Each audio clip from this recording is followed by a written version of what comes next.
तो hello guys, आपका स्वागत है हमारी एक और नई मज़ेदार धमाकेदार कहानी में। आज की हमारी जो कहानी है वो अकबर बीरबल की है। हमने ऐसी बहुत सारी कहानियाँ डाल रखी हैं, आप उनको भी जाकर देख सकते हैं। अगर आपको हमारी कहानी ज़रा सी भी अच्छी लगे तो वीडियो को लाइक करना और हमारे चैनल को सब्सक्राइब करना बिल्कुल मत भूलना।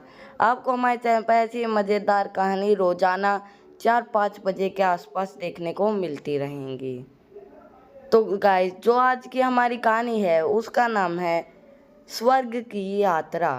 एक बार की बात है, राजा अकबर अपने दरबार में बैठकर कुछ विचार कर रहे थे।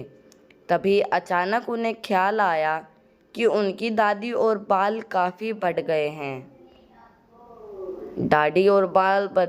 इस ख्याल के आते ही उन्होंने अपने एक दरबारी को बुलाकर नाई को फौरन हाजिर होने का संदेश भिजवाया। राजा का संदेश मिलते ही नाई महल पहुंच गया। महल पहुंचकर नाई राजा की हजामत बना ही रहा था कि कहीं से कौवा वहां आकर बैठ जाता है और काव काव करने लगता है।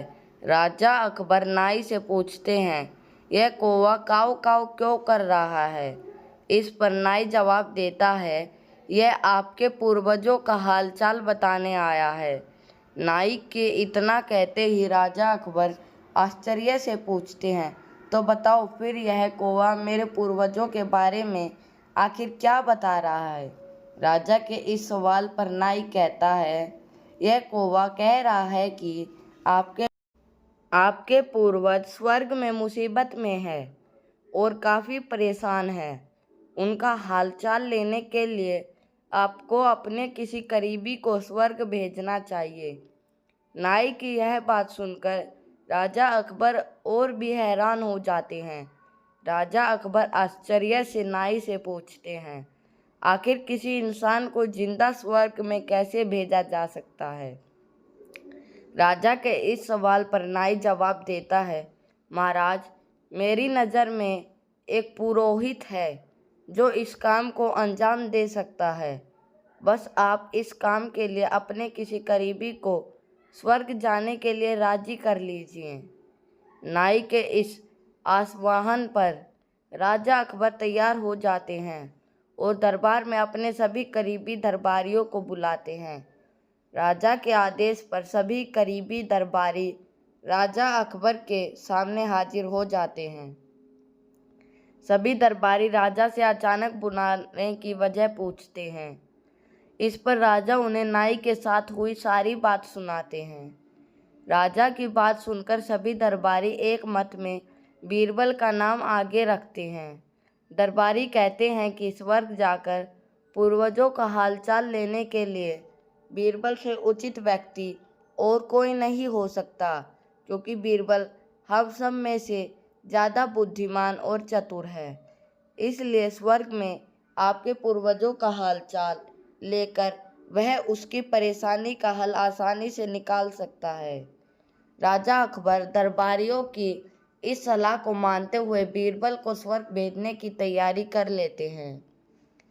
इस बात का पता चलते ही बीरबल शहंशाह अकबर से पुरोहित को बुलाकर स्वर्ग भेजने की विधि के बारे में पूछते हैं।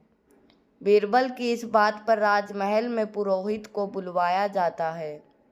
पुरोहित के आते ही उनमें से स्वर्ग जाने की विधि के बारे में पूछा जाता है। पुरोहित बताते हैं, आपको यही पास में मौजूद एक घास के ढेर में भेजा जाएगा। बाद में उस ढेर में आग लगा दी जाएगी। फिर कुछ मंत्रों की शांति से आपको स्वर्ग भेज दिया जाएगा।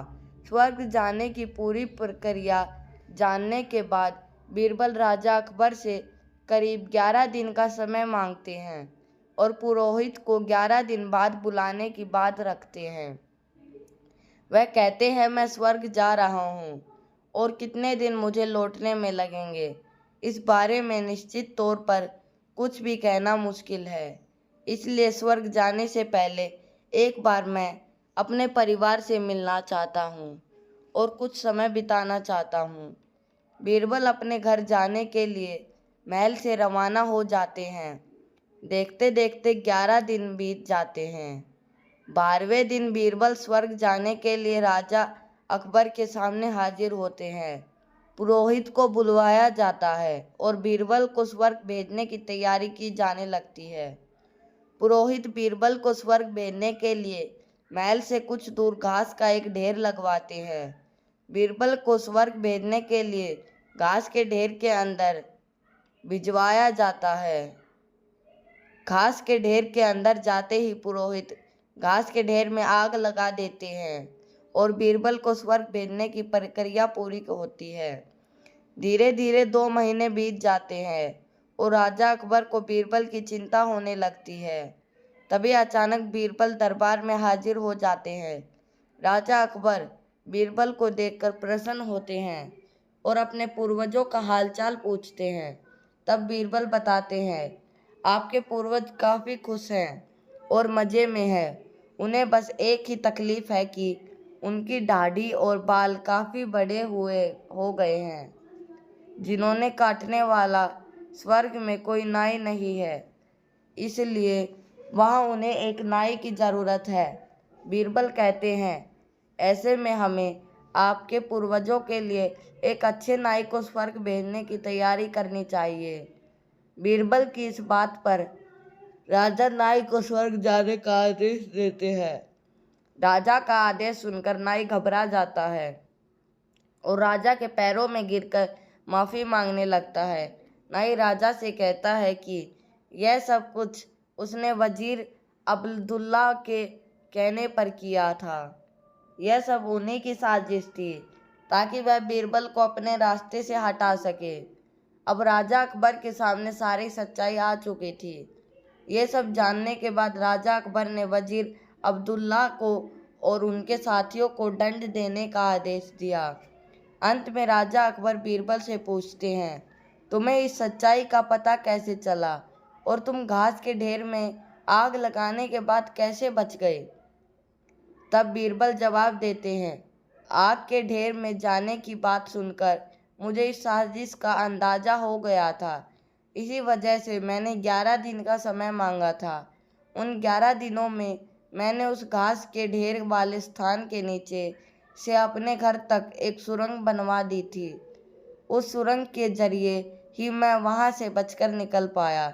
बीरबल की पूरी बात सुनकर राजा बहुत प्रसन्न हुए और बोले, वाह बीरबल वाह, यह काम केवल तुम ही कर सकते थे। तो गाइस, ये थी हमारी आज की कहानी। चलिए ये भी देख लेते इस कहानी से हमको क्या सीखने को मिलता है। बीरबल की स्वर्ग की यात्रा कहानी से सीख मिलती है कि सूझबूझ से बड़ी परेशानी का हल आसानी से निकाला जा सकता है। तो गाइस, ये थी हमारी आज की कहानी। आई होप आपको कहानी अच्छी लगी हो वीडियो को लाइक करना, हमारे चैनल को सब्सक्राइब करना। आपको हमारे चैनल पर ऐसी मज़ेदार कहानी देखने को मिलती रहेंगी। Bye bye and thanks for watching.